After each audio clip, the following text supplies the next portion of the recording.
Com apenas 36 anos, Leonardo Midiorin tem sede de trabalho e já interpretou uma diversidade de papéis. Começou no teatro aos 12 anos e ainda na adolescência ficou conhecido na telinha ao atuar como o tímido Zezinho na minissérie Presença de Anitta. Mineiro, nascido em Barbacena, é formado em psicologia e sempre teve na família o apoio para explorar sua pluralidade artística.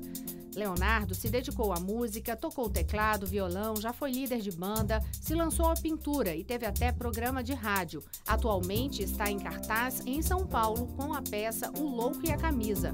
Ele faz o papel de um filho contestador que, a partir de suas maluquices, desmascara a hipocrisia existente no núcleo familiar. Leonardo Midiorin, muito obrigada por conversar com a gente nesse momento de estreia de mais uma peça, né? São tantos papéis, tão novinho, com tantos papéis. Novinho, obrigado. Eu agradeço, muito bom estar aqui, um prazer, adoro seu programa, suas entrevistas. E é isso, né? A gente tem que trabalhar e divulgar também, né? Para avisar as pessoas que a gente está aí, para mostrar um trabalho para elas. Então vamos divulgar essa daí. Bora. Então, vamos começar falando já sobre a peça em si. O Louco e a Camisa. Isso. Então fala aí o que é esse texto, o que é o seu personagem. Esse texto é um texto argentino, do Nelson Valente, um texto que está em cartaz lá em Buenos Aires há 9 anos. Uma peça que já ganhou vários prêmios, uma montagem super contemporânea, interessante, intimista. Lá em Buenos Aires, uma peça que já viajou pela Europa, esse texto já foi montado várias vezes e agora ele estreia no Brasil, né? Um texto inédito aqui ainda. Essa dramaturgia argentina, ela é muito forte, né? A gente vê pelos filmes, a gente vê pelas temáticas deles, assim, é um povo que estuda muito, é um povo que pensa as relações humanas. Então essa peça ela traz uma família, que se a gente pensar é um microcosmos, né? É um pedacinho do mundo todo, né? Representado ali, simbolizado por algumas figuras de uma família. Então você tem um casal que tem 2 filhos e a filha vai receber o namorado em casa para um jantar, para apresentar esse namorado para os pais. Eu sou o filho, né, que é tido como louco, na verdade. Ele é o cara mais são da família, no fim das contas, porque ele é aquele cara que acaba incomodando por falar a verdade, aquela pessoa que você quer calar a boca, fala assim, não fala nada agora, deu esse silêncio no jantar, é melhor alguém falar alguma coisa antes dele, porque senão ele vai lançar alguma questão que pode ser constrangedora, né? Levanta e cumprimenta a visita. Agora!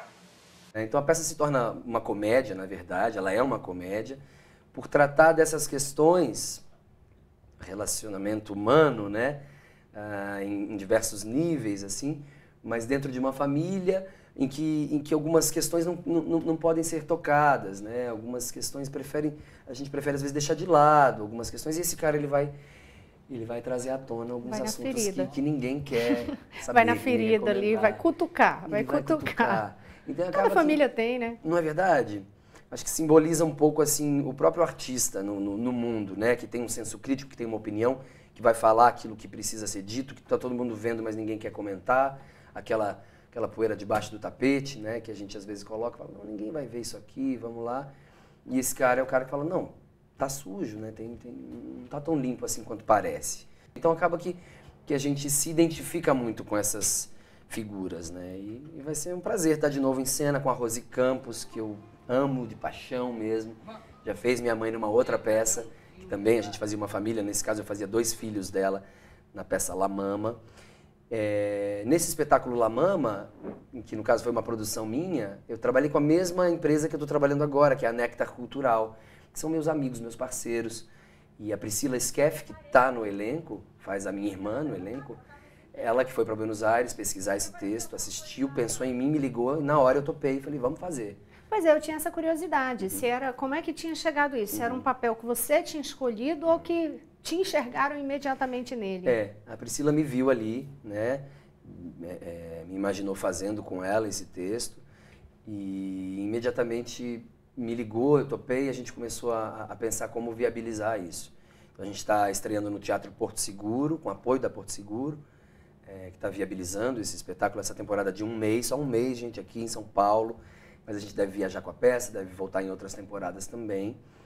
E eu fico muito feliz em ver as coisas se realizando, né? Eu tenho muita gratidão por tudo que acontece na minha vida, pelos passos que eu dou, que eu tento, sempre com o apoio de muita gente, minha família em primeiro lugar, meus amigos. Então acho que é um privilégio assim ter essa vontade de realizar, essa força para levantar e realizar as coisas, né?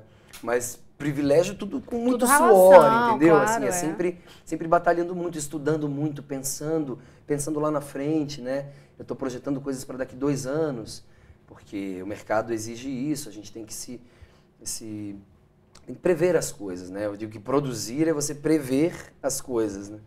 E fazer acontecer, materializar as coisas. Porque o ator é o artista, de uma forma geral. A gente sabe o tanto que é batalhado, Claro. né? Principalmente quando faz teatro. Não tem como, Claro. né? E você vem de um histórico com teatro aí muito forte também.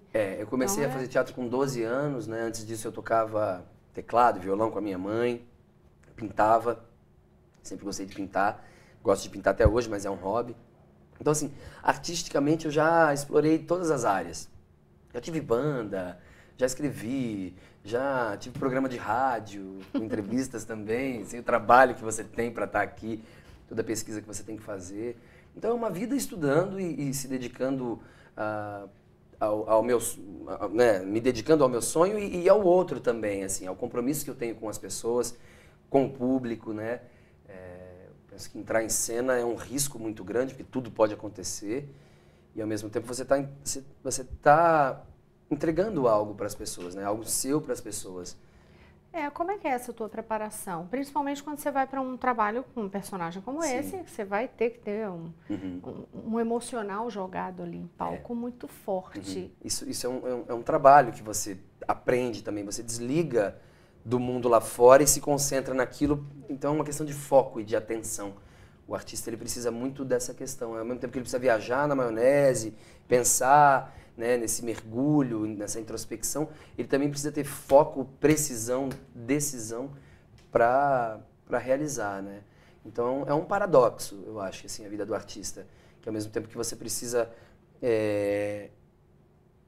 olhar para dentro, você precisa olhar para fora também. Então... E teu trabalho como psicólogo, em meio a Mesma essa coisa. vida de artista, Sim. o que é que um terminou pesando no outro? Eu não trabalho como psicólogo hoje em dia, já trabalhei, na verdade, me formei como psicólogo, já era artista, então a minha prioridade sempre foi a arte, embora eu quisesse ser psicólogo antes de querer ser ator. Acho que o que me fascina mesmo no mundo são as relações, né? São as pessoas, são as emoções, toda a questão, a experiência humana, tanto na arte quanto na psicologia, no meu estudo mais racional, vamos pensar assim. Não que não tenha esse estudo racional e preciso na área artística, ele é fundamental, né? Mas na arte eu também me expresso emocionalmente, eu também extravaso as minhas emoções, né?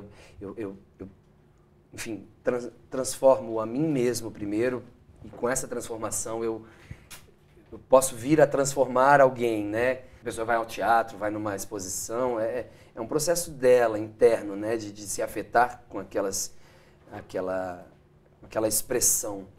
E a psicologia está na minha vida também, sempre esteve, até pelos personagens, pelas histórias todas que eu gosto de contar e de estudar. Hoje eu não trabalho, porque é uma atividade muito específica, né? Eu fiz 2 anos de clínica, eu tive um consultório aqui em São Paulo, e eu gostava demais, me envolvia muito com aquilo, eu sempre tive muito respeito com isso. Mas eu comecei a ver que eu sentia falta do ambiente artístico, do ambiente coletivo, né? Que aquela experiência de sair do foco estava começando a me angustiar, estava sentindo falta do foco, do holofote, de estar em cena, de romper algumas fronteiras, que eu acho que a arte me ajuda.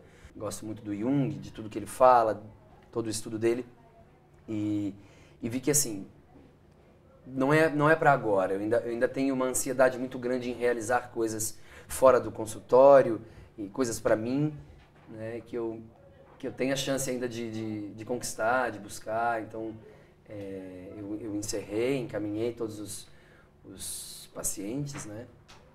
E aí segui na arte, que é o meu lugar mesmo. A gente vai continuar essa conversa, mas no próximo bloco, daqui a pouquinho, eu volto já.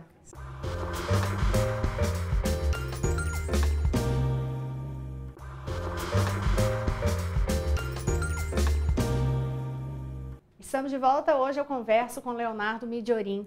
Leonardo, a gente falou no primeiro bloco sobre a peça, o look e a camisa, um pouco sobre a tua trajetória. Mas eu vou voltar à peça para poder fazer uma comparação com o dia a dia. Você fala ali, é um drama muito de família, né? Aquela questão daquela pessoa que é melhor que não fale, deixa calada ali no cantinho, e a gente sabe que toda família Todo mundo tem na família alguém que você fala, melhor ficar quieto, fala antes dele, senão ele vai lançar no grupo de amigos, a gente sempre tem um que não fala não.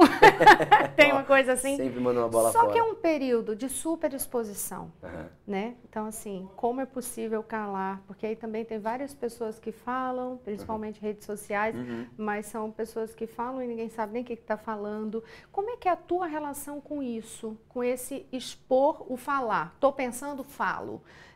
O seu personagem do louco na vida real. Como é que é isso? Eu não sou assim que nem ele, não. Que nem o personagem. Eu penso antes de falar, eu penso antes de postar alguma coisa. Mas acho que todo mundo tem necessidade de ter voz. Todo mundo quer falar. Então a rede social hoje ela preenche uma lacuna, né? Que é isso, assim, todo mundo sempre quis falar, todo mundo tem opinião. Hoje todo mundo pode falar, todo mundo. Não sei se todo mundo vai ser ouvido, se todo mundo vai ser lido, porque está todo mundo mais interessado em postar do que ler. Mas, no fim das contas, a gente tem hoje um excesso de opiniões, né? Um excesso, assim, acho que isso tem um lado muito positivo, porque mobiliza as pessoas, né? As coisas elas ganham uma outra proporção. Ao mesmo tempo que você tem a fake news, né? A era da pós-notícia, pós-verdade, a gente já ultrapassou diversos limites, assim, que eu acho que a gente ainda tem que entender como lidar com essas coisas, né? Eu fico aqui no meu mundinho, pensando minhas coisas, estudando, tomando meu café com leite, sabe? Eu tô cada vez mais interessado no café com leite, no pão de queijo, sabe? Nas relações mais próximas. Acho que eu já trabalhei muito com essa questão da mídia, das grandes plateias, e continuo nisso. Então, um equilíbrio, assim, uma homeostase aqui para minha cabeça é poder parar em casa, poder ficar com o sobrinho, poder curtir minha mãe, meus pais, né, assim, não falar algumas coisas, não falar sobre, não dar a minha opinião sobre tudo. Eu penso, será que é tão importante assim eu dar essa opinião agora? Vai agregar? Né?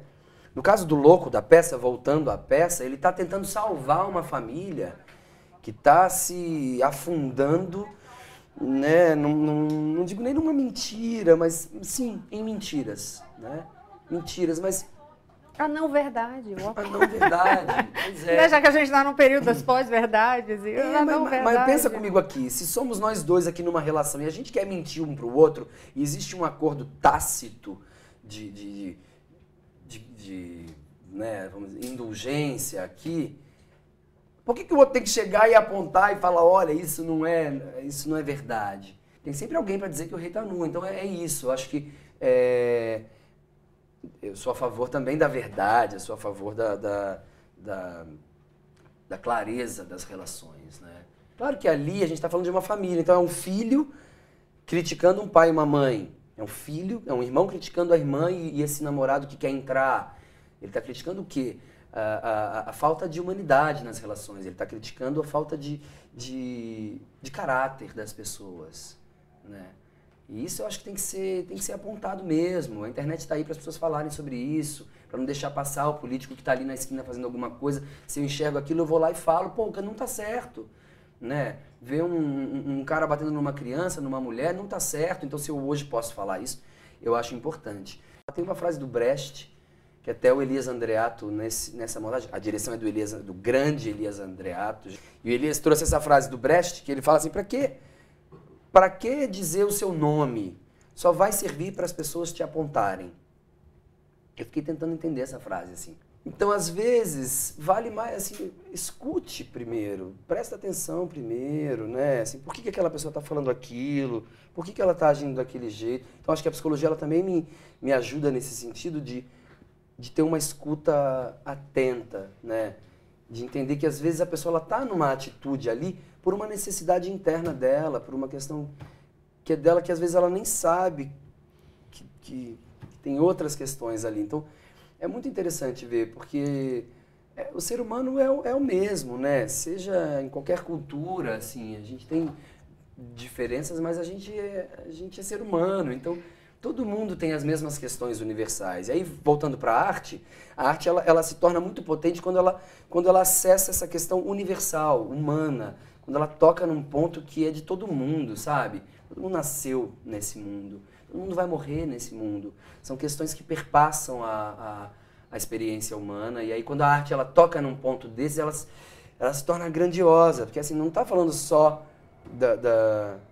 daquele, eu estou falando de mim também, eu me identifico. Sabe essa palavra catarse, né? Catarse, que é essa coisa de você ir lá mesmo. E você ter aquela experiência, um jogo de futebol, é uma catarse coletiva, né? Você fala, gol! Todo mundo grita, vibra. Você sai dali. O teatro, a arte, ela também provoca essa catarse, né? Diz que lá nos gregos e tal, a expressão catarse, ela significa purificação. É como se você pudesse, assim, se curar através dessa experiência. Então, a gente precisa de vivências coletivas, a gente vai sempre precisar de se encontrar, de estar junto, de viver as coisas junto, de passar por aquela... experimentar uma emoção e seguir, senão a vida ela fica seca, ela fica dura. E no meio artístico dá para viver isso com tranquilidade? Porque a gente de fora tem a sensação, até porque também é tanta fofoca, né? Eu falo de um jeitinho bem mineiro, é tanta fofocaiada, né? Fala assim, né? Aproveitar seu berço mineiro aí. E aí é tanta coisa, é tanta intriga, é tanto tudo, quer dizer, até onde dá para vocês estarem vivendo nesse coletivo sem estar assim, aquele ali quer me passar a perna, o de cá tá me dando uma rasteira, o de lá tá puxando meu cabelo. Como é que é isso? Poxa vida, acho que é assim em todo lugar, né? Você tem que achar um ponto de equilíbrio aí, porque sim, vai ter gente querendo tomar o seu lugar. Tem 1 milhão de pessoas querendo uma vaga, vai ter gente querendo tomar o seu lugar. A questão é como você ocupa esse lugar, como você se apropria desse lugar. Fofoca vai ter sempre, e tem que ter mesmo. A gente vai fazer fofoca assim, quando desligar essa câmera aqui, a gente vai fazer uma fofoca aqui, entendeu? Porque isso faz parte. Mas acho também que a gente precisa rever o caráter, né? Essa questão toda do que dizer, do porquê dizer, né? Mas acho que é isso, cara. Dá para sobreviver. É uma competição grande. Cada vez as pessoas chegam mais preparadas, né? Eu acho que eu sempre falo assim, também dou aula para atores e tudo.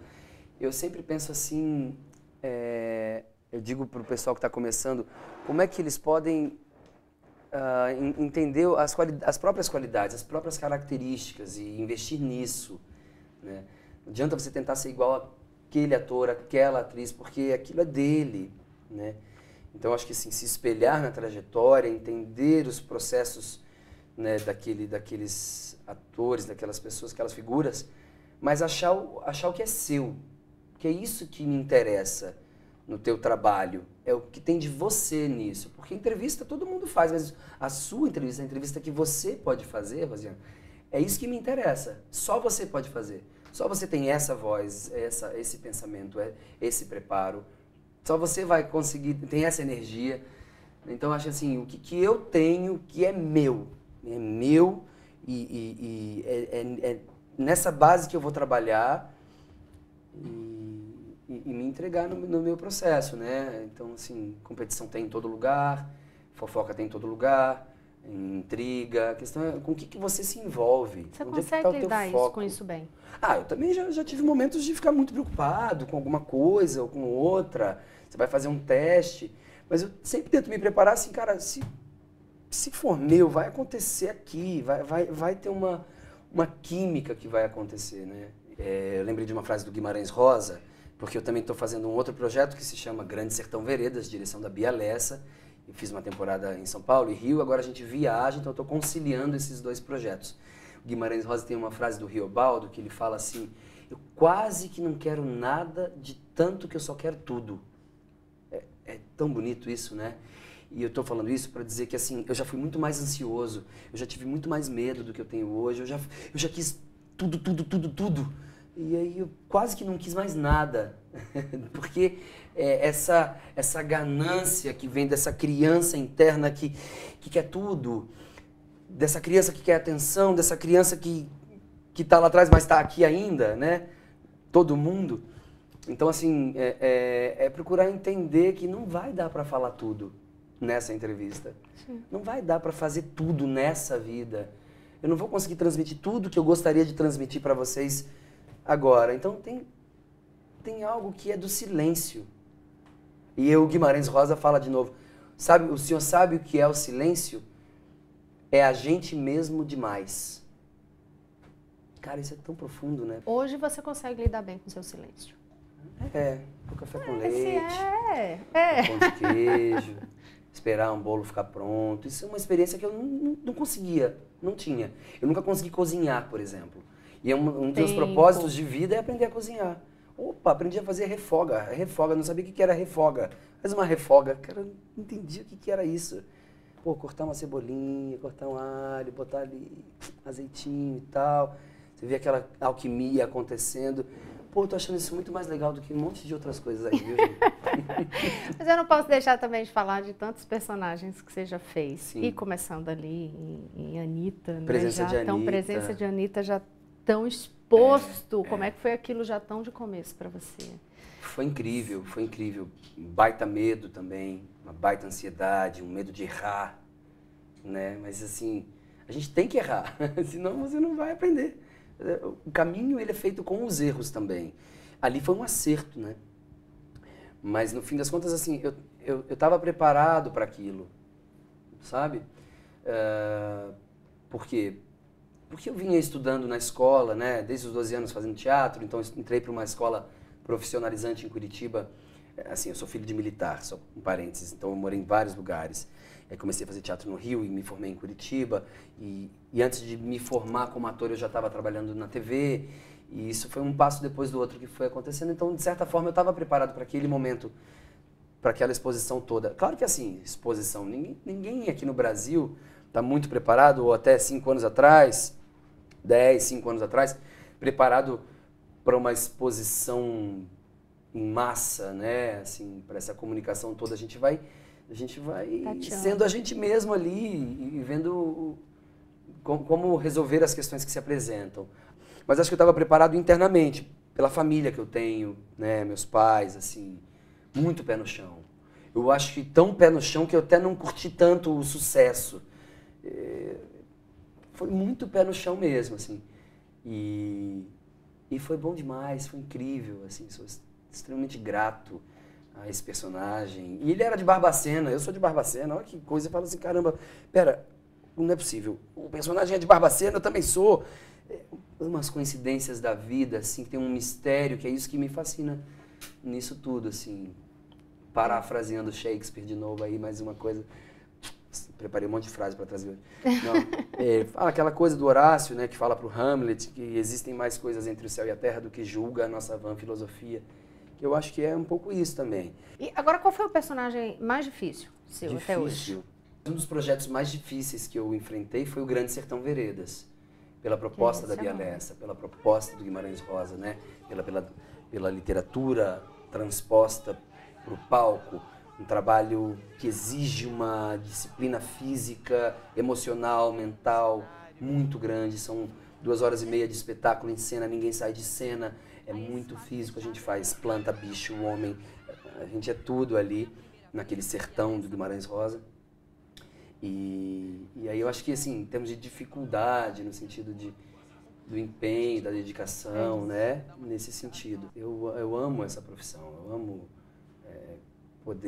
poder fazer o que eu gosto, né? Acho que tá difícil no Brasil, assim, a questão cultural. Não é só a questão cultural que tá difícil, né? O Brasil tá difícil, Mas parece que a gente está passando por uma catarse, né? Por essa coisa da purificação, de falar assim, cara, vamos tirar a poeira debaixo do tapete, vamos primeiro olhar para essa poeira, ver como é que a gente vai limpar isso. Então acho que é um processo longo, de décadas, né?